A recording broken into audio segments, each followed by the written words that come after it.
You guys have been asking me for a secret wood wand for a while, so let's give that a shot. I think I can do that pretty easily. That's it. I jinxed it.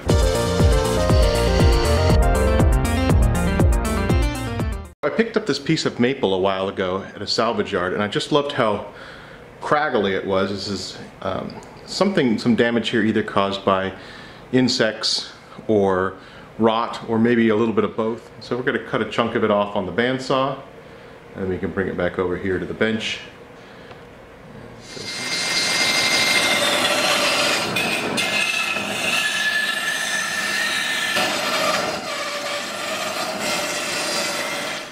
I really like this piece. It's even got some of the fungus still on it. I don't know what that is. Some sort of rot or growth. I'm not sure which it is, but I like it. I think it'll be perfect for a wand.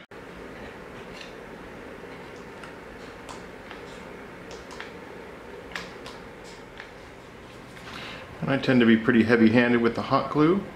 Between having too much hot glue or having resin leak, I'd much rather err on the side of too much hot glue.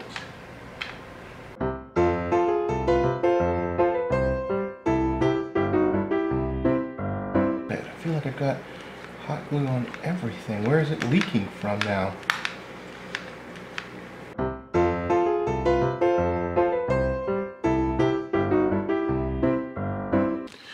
Alright, let me introduce the Mark 2.0. Now, the Mark 2.0 mold only exists because I didn't really like the aesthetics of the 1.0. It had nothing to do with a complete and total mold leak catastrophe that ended up pouring out all over the bench and everything else. It didn't have anything to do with that. And anyone who tells those sort of lies are just out to undermine what we're doing here. Let's move on. So what I've got here is some wood from the maple, and we're just going to secure it to the bottom of the 2.0 with a little hot glue. The wood's super light, and if I didn't do this, it might float in the resin. I want it to look like a wand that existed and has been repaired, something that a wand maker would have fixed. And so I kind of want these little bits sort of floating in different directions. I think that'll give us some depth. The other thing that this will do is it's going to create lots of little pockets in here for air to get trapped. And unlike other projects, we want air bubbles in this.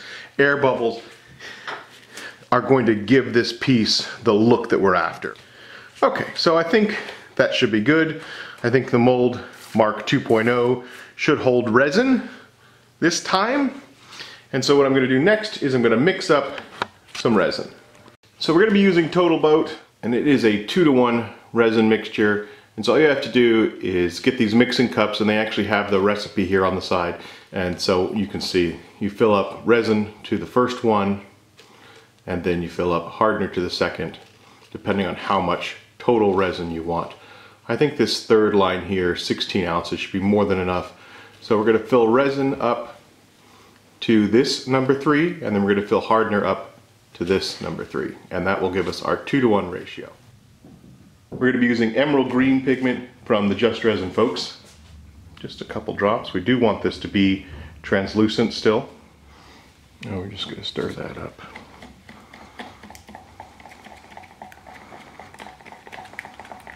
So the width of this mold is 1.5 inches and its length 14 inches.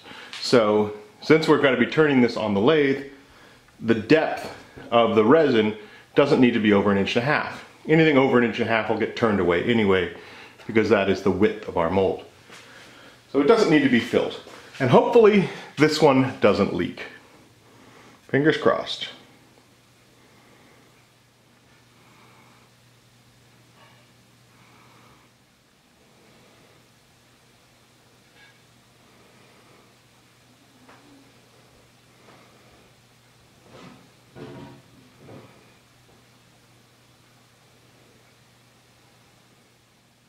So it's going to take a couple hours to firm up, and then 12 to 24 to completely cure. and then we can come back out and demold. I love unmolding day.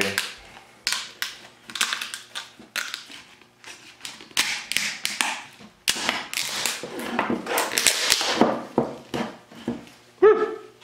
That was a lot of hot glue, even for me. Definitely have some bubbles in there. There's no doubt about that. That's good, that's what we wanted. Want some imperfections in this one. So just like the cereal bowl, I'm going to be turning these with my carbide tools. These are Easy Wood tools. I got an upgrade for them, which is this negative rake cutter. And this thing is designed specifically for dense hardwoods and resin. So we're going to test it out today and see if it cuts a little better.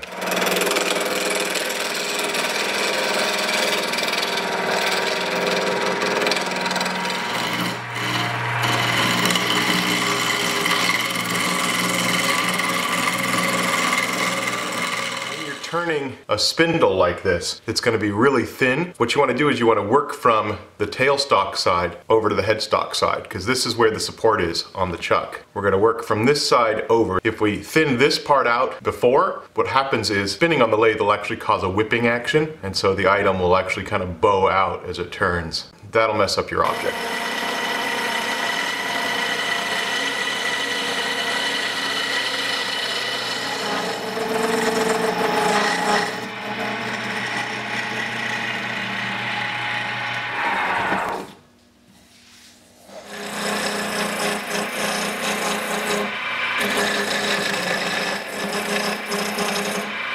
I feel like I just hit a hole, one of those holes I was insistent I needed, and it's catching a little bit.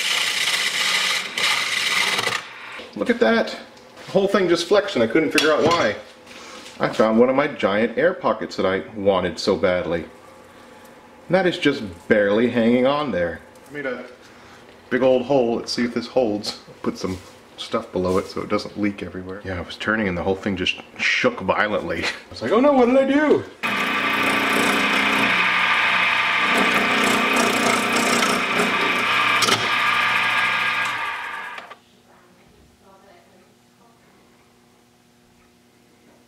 So I thought I'd take a step back and think about what I can do from this point.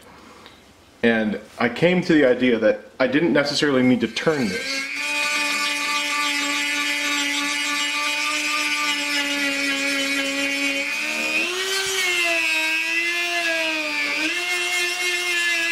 Now this is a lot of material, so maybe I can trim that up on the bandsaw first.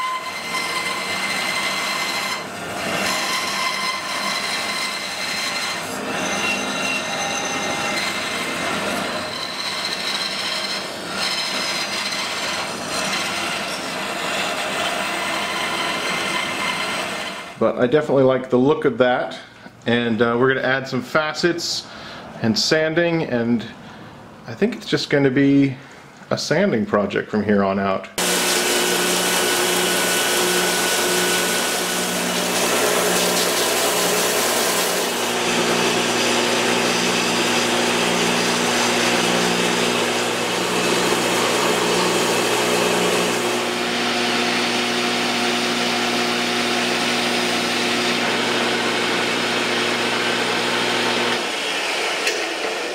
Okay, so since it can't be turned on the lathe, I want it to be the opposite of turned, which is angular. I think angular is the opposite of turned.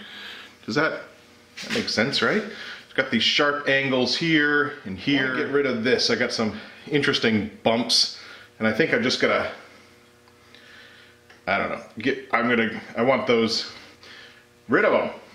Bad bumps.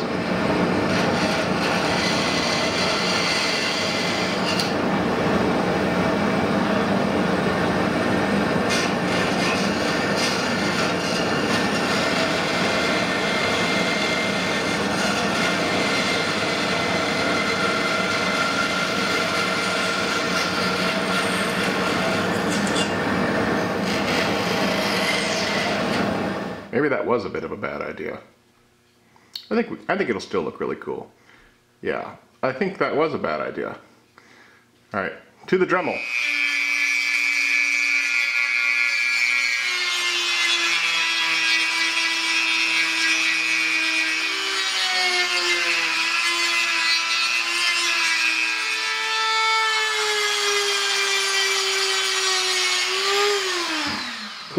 Okay, I like it. It's very angular now.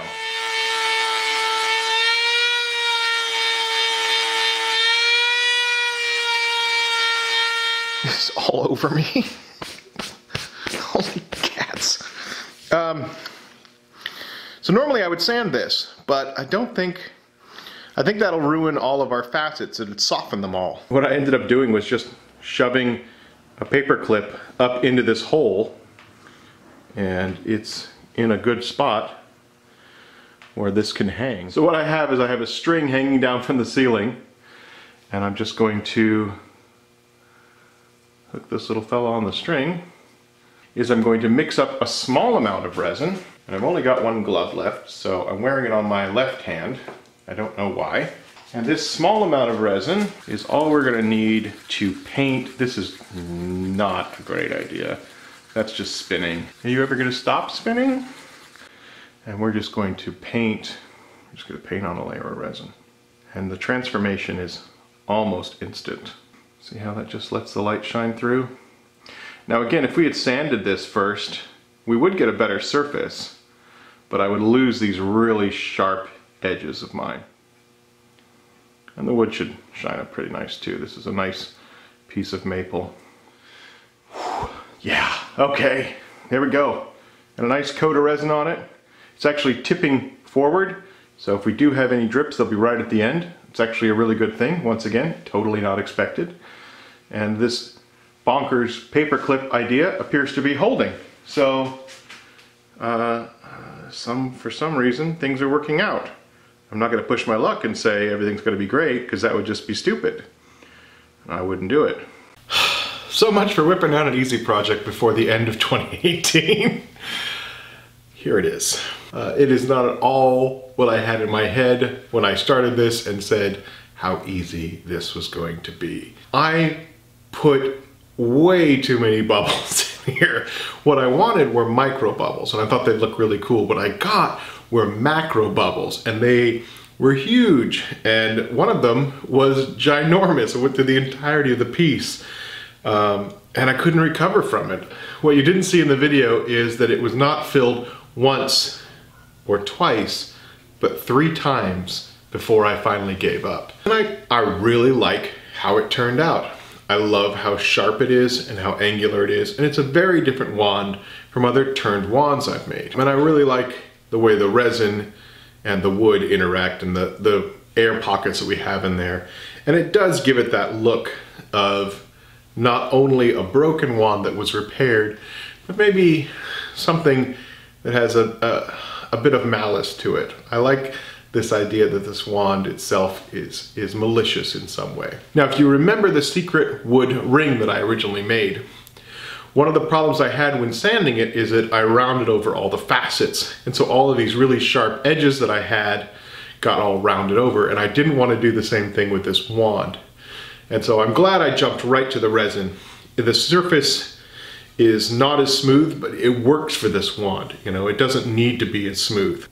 If you're at all familiar with the Elder Scrolls games, this reminds me of Morrowind and the glass armor and glass weapons that they make. And that might be a fun project to tackle in the future. But the truth is, you just don't know what you don't know. Which sort of segues into the sponsor for this video. Skillshare is an online learning community for creators with more than 25,000 classes in design, business, and more. Premium membership gives you unlimited access. I'm personally taking some classes on filmmaking and a better understanding of my camera. And I've uncovered a couple of great courses in resin art, as well as an interesting deep dive in making bentwood rings. Skillshare is affordable with an annual subscription of less than $10 a month. Join more than 7 million creators learning with Skillshare. The first 500 of my subscribers to use the link in the description or on the screen will get a 2-month free trial. Don't forget to like Imperium.